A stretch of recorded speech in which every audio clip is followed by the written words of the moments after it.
Olá! Se a gente quisesse entender os fundamentos da Bíblia, por onde começar? Bom, a resposta está aqui. Vamos mergulhar juntos nos 5 livros que formam a verdadeira base, o alicerce da fé, tanto para o judaísmo quanto para o cristianismo. Para começar, vamos entender os nomes. Pentateuco.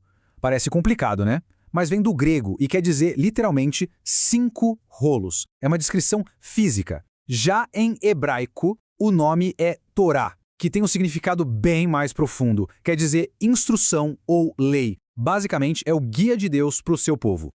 Então, como vamos explorar isso? Primeiro, a gente vai entender o que faz do Pentateuco essa fundação tão sólida. Depois, vamos caminhar por cada um dos 5 livros, que são como os pilares dessa construção, de Gênesis até Deuteronômio, para ver como toda essa história se desenrola. Ok, vamos direto ao ponto principal. Por que esses textos, escritos há milhares de anos, ainda têm um peso tão gigantesco hoje em dia? O que existe neles que consegue atravessar séculos e continua tão relevante? É isso que a gente vai descobrir. A influência do Pentateuco é imensa porque ele atua em várias camadas. Ele começa no nível cósmico, falando da origem de tudo, respondendo àquela pergunta de onde viemos.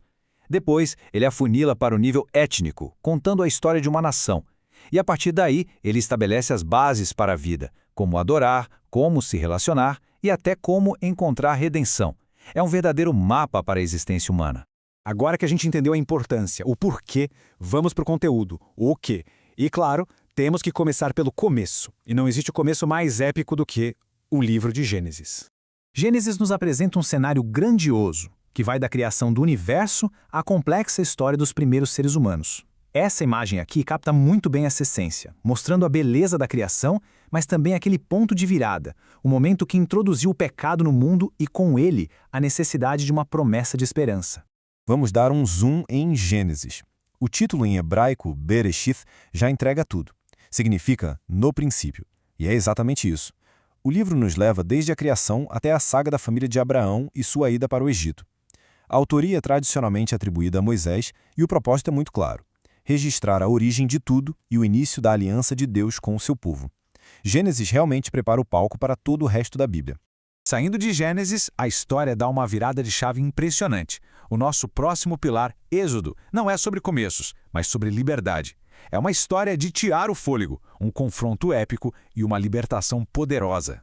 Êxodo é um divisor de águas. É aqui que vemos Deus agindo na história humana de uma forma, direta e muito poderosa. Não se trata apenas de libertar um povo da escravidão. Trata-se de forjar uma nação a partir da opressão. E essa imagem da abertura do Mar Vermelho simboliza perfeitamente esse momento.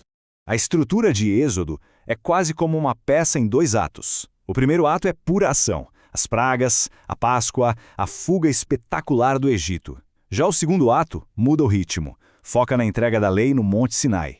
É ali que Deus estabelece formalmente sua aliança com Israel. O propósito de tudo isso?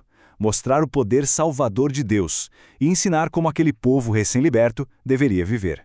Depois da libertação do Êxodo, surge uma questão fundamental.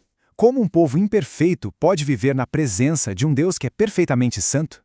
A resposta está em Levítico, que é o grande manual de instruções para a santidade. Pois é, se Êxodo foi o filme de ação, Levítico é o manual de instruções que veio depois. Ele estabelece as regras do jogo entre Deus e a humanidade, e no centro de tudo estava o tabernáculo, essa tenda sagrada que era o lugar onde a presença de Deus habitava no meio do povo. Era o coração da vida religiosa e social deles.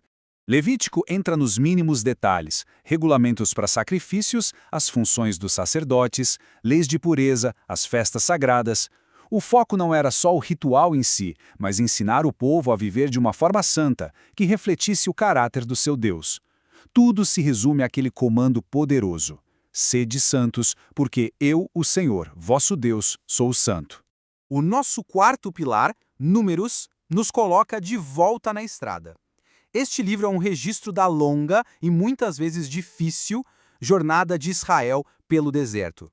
Uma história de fé, de dúvida e das consequências das escolhas feitas pelo caminho. E uma coisa super interessante sobre este livro é que ele tem 2 nomes, e cada um conta um pedaço da história. O título hebraico, Bamidbar, significa no deserto, o que descreve perfeitamente o cenário dessa peregrinação de 40 anos. Já o nome que a gente usa, Números, vem por causa dos 2 grandes censos populacionais que são registrados no livro, marcando o começo e o fim dessa jornada. Na prática, Números é quase um diário de bordo.